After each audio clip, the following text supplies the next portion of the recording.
Good morning. Today on Spotlight, we'll look at an important and growing problem in Michigan and across the nation that is all too often ignored or shunned by our society: human trafficking. What causes it? What kind of help is in place to assist the victims and survivors? And how has COVID-19 complicated the problem? And what impact is all of this having on our community as a whole?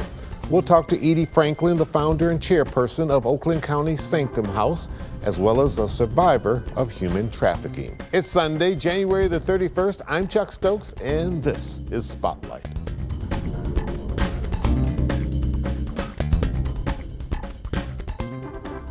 Edie Franklin and Claire, thank you so much for joining me today on Spotlight. Good having both of you. Edie, I want to start with you. You're the founder and the chairperson of Sanctum House. Let's look at the big picture. How widespread and how much of a growing problem is human trafficking? Well, I think people have an idea that there is really a number out there of how many traffic victims there are out there.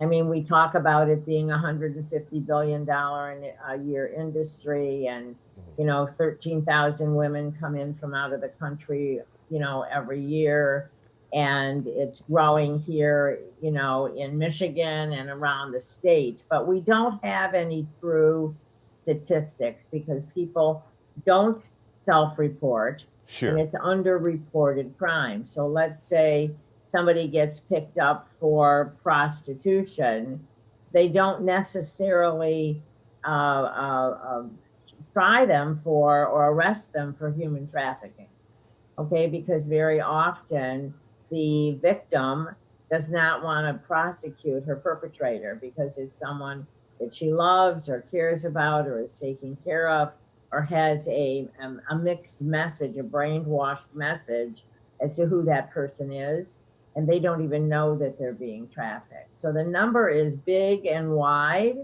and it's all over the world. It's not just in our own backyard, which of course it is, but we don't have any really true numbers. But there's thousands and thousands and hundreds of thousands of people all over the world that are being used and forced against their will. I mean, the definition is force, fraud, or coercion, and that is happening both in sexual exploitation as well as human trafficking. Sure. Claire, thank you for adding your voice to this. You're a survivor. Tell us your story and how you got involved with Sanctum House. Certainly. So I was renting a unit in a home and was unaware of sort of the activities going on around me. I was just sort of living my life, but I was living a very solitary life. I didn't have a partner. I didn't have a very active social life, which made me very vulnerable. The traffickers were noticing that I was always alone, right? Perhaps I wouldn't be missed. I would go to work, I would go to the coffee shop, I would go to church, I would come home. That would sort of be it. Mm-hmm. Eventually, one day, a gentleman came up to my door. His arm was in a sling. He was sobbing. I wanted to provide some help. I asked him if he wanted to come inside. I was going to get him a drink of water.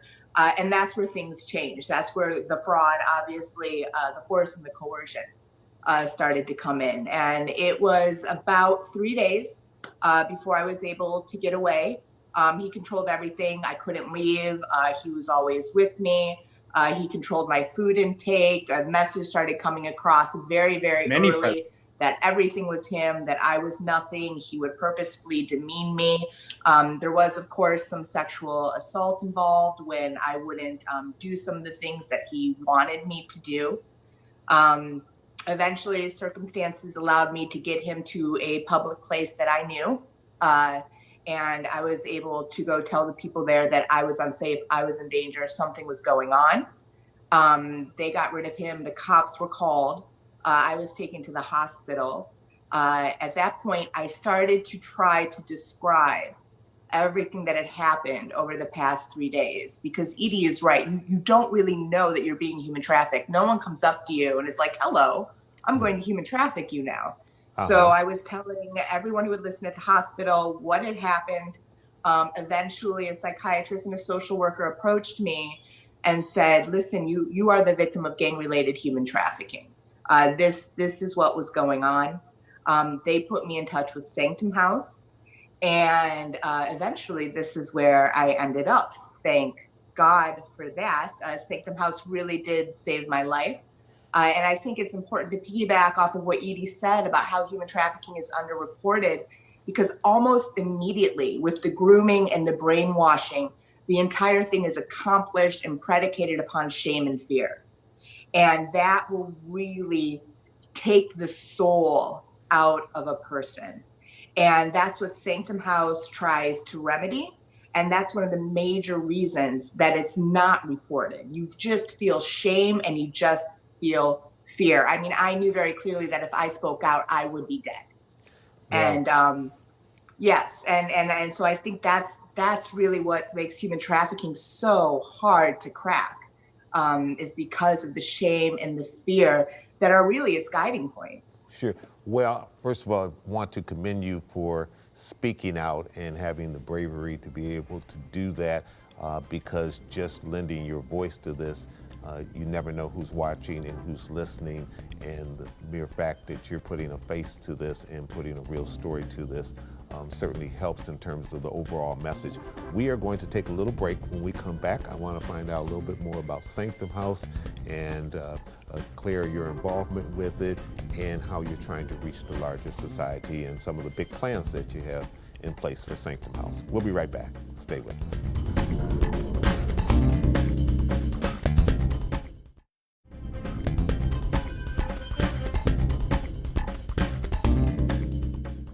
And welcome back to Spotlight. We're talking about human trafficking and the involvement of Sanctum House and how they're reaching out and trying to help so many different people.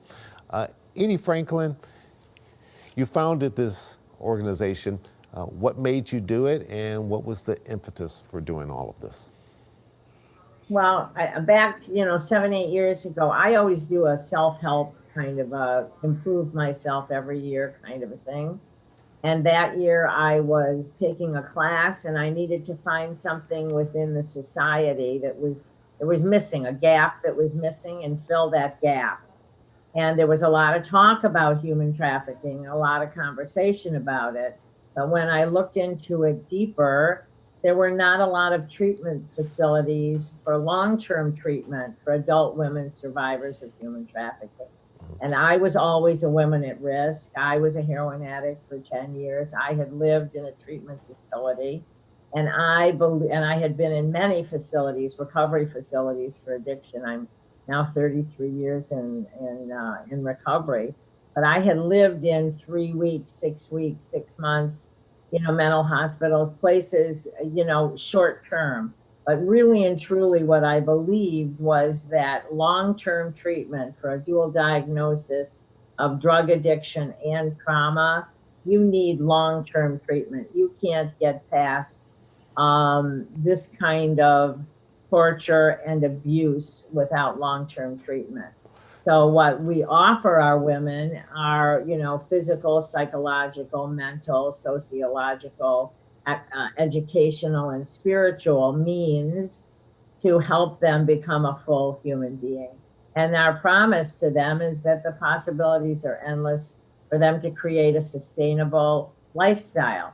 I knew that I wasn't a throwaway woman. I was a master's degree teacher at one time, gave up my career to become a junkie. How smart was that? And but nonetheless, it led me here. And today we have a 24-hour, 2-year program staffed, 24 hours a day that give women whatever they need. They have trauma trauma therapy 3 times a week. Mm-hmm. They have self-defense. They have financial planning. They go to school. We have 30 community partners that offer us scholarships for school, OCC, Wayne State University. We have grants that we get from the public, and we are always looking for people that want to support us and know that, when you help one woman, you probably help 20 women. So everybody comes with a group, and that they really need love isn't enough. Love is really important, but we give them love, we give them tools, and we give them a path. So our Sure. program is not a one size fits all. They sit down with their case manager and their social worker and what have you and figure out, what is it that I really want to do with my life, and how am I going to get from here to there, and deal with my trauma so that I can live my life. Sure. Claire, talk a little bit about the healing and the rebuilding process and how Sanctum was able to help you with that, and what advice you would give to other young ladies out there who may be dealing with the same situation. Sure, thank you. I think what Sanctum House understands is that once you get out of the situation, it's not over. In a way, it's really just beginning. And at first, I didn't understand that either. But what traffickers do, the way that they maintain control of other people, is making that person feel as if they are not human. And so no matter how long it is, how long your captivity is, how long you are being force-fed this control, it almost immediately cuts to the core of the human being. And it's like they do actually have a manual of psychologically how to do this, how to make you feel less than human, so that all of your attention and care is shifted to the trafficker and they can really control you. And it's called grooming. And it's almost a type of brainwashing. And so once you get out, you really have nothing inside, not to mention the fact that the trafficker has stolen your car, they've taken over your Facebook account, they've taken all of your vital records, like your social security card, your birth certificate. They've made you as externally helpless as possible and internally. And so I think one of the common denominators of every woman who comes into this house is this feeling of worthlessness, this feeling of being less than human. And Sanctum House has done a wonderful job of identifying that effect of all of the shame, all of the fear, all of the abuse, and really using that as a starting point to treat each and every woman who comes here. And it does take 2 years. I mean, I spent an entire year unpacking what this trauma had did to me physically, mentally, emotionally, trying to rebuild trust, trying to understand that maybe the world is not a cold, dark place. And then after that year of unpacking, after that year of healing, Sanctum House also gives you the tools to start building something back. You can go back into the workforce. You can go get a degree. You can start to build an external life once you start to take care of the PTSD and everything that has happened on the inside. And, like I said, people don't come and tell you they're going to human traffic you. They try to build a rapport so that they can begin that grooming process. And if I had to speak to anyone who thinks they might be in a dangerous situation today, what I would say is, you are important. You matter. There is a way through to the other side of fear. And I promise you, you have the courage to find it. All right, let me stop you right there. It's a good point to just take a pause for the cause. We'll come right back. I want to talk about the impact that COVID-19 has had on this problem and some of the building plans that Sanctum has in place. We'll be right back. Stay with us.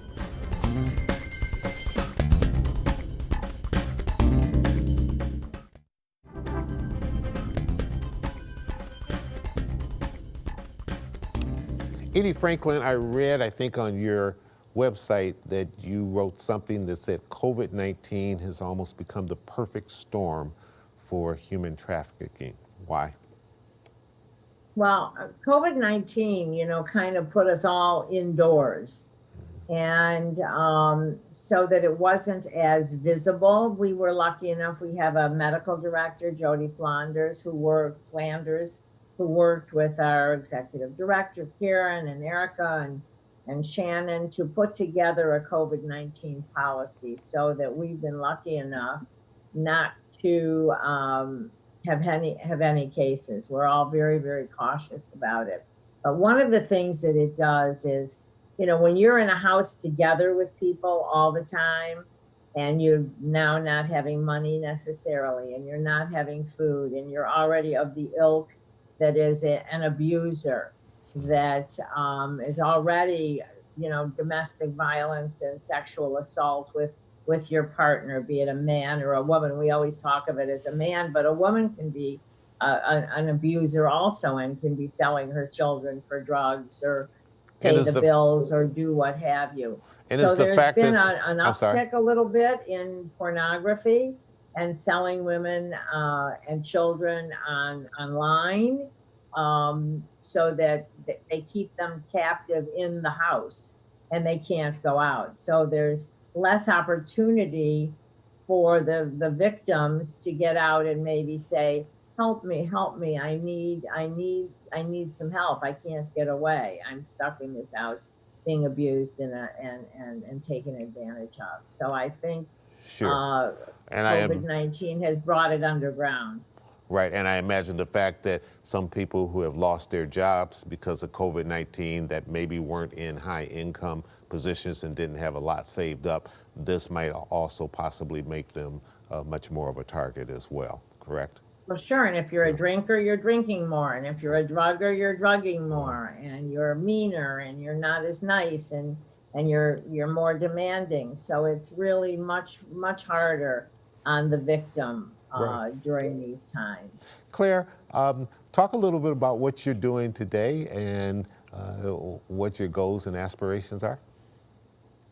Sure. So I am getting a master's degree in theology. I'm looking for employment. I am very much enjoying the social justice aspect of being able to speak on behalf of human trafficking victims and work with Sanctum House in that regard. But being here at Sanctum House, I had always wanted to go back and get my graduate degree in theology, and they really made that happen for me, which is just, it's really something good that's come out of a very unfortunate and tragic situation. So, the possibilities really are endless, and it's Sanctum House does great work. Great. All right, we need to take one more quick break. We'll come right back for a quick final segment, and I want to know about this capital campaign that Sanctum has. And I want to tell you about it. All right, we'll be right back. Stay with me.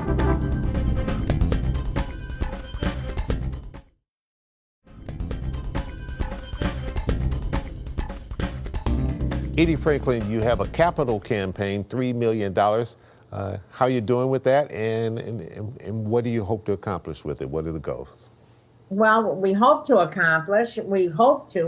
accomplish what our goal is. We are on a piece of property, a 3-acre piece of property that has 3 buildings on it. One that we're leasing, it's a 6,200 square foot building that houses 12 women and all our administrative offices. You're in Oakland County, right? Pardon? You're in Oakland County? In Oakland County, that's correct. And then there's a second building that's the same size that will house 14 to 16 women, because we won't have to double up. And then there is also an apartment building, so that when the women start to transition out, they can have for very minimal rent, but so that they will know that they have to start taking care of themselves and budgeting and pay for an apartment. And they'll be close enough to mentor back to the women in the program, and then also far enough away that they can start to repurpose their lives and go out about their business with their jobs that are helping to support them. So there's a 3-phase capital campaign. We've been lucky enough to secure many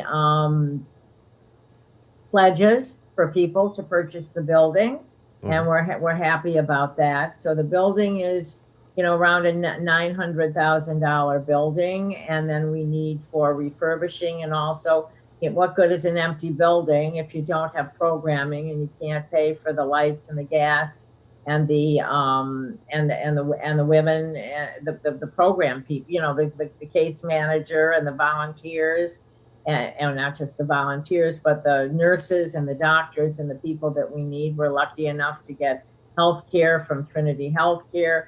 We get approximately $180,000 of in-kind donations for legal services and different kinds of professional services for the women. But we also need to rehab the houses. And then we would like to build a fund so that every day we're not out there, as long as we're writing grants and having events, because we depend on the public, we will be able to have a fund an endowment fund, so to speak, so that we have money so that we can breathe every day and know that we will be sustainable. So we want to strengthen our breadth and scope so that we can help sustain ourselves with a business enterprise, something that will not only help the women learn how to do inventory and do things in a business, but also give back to help support Sanctum House. But right now, what we need is, we need a few angels that will say, okay, I think that this is a wonderful program.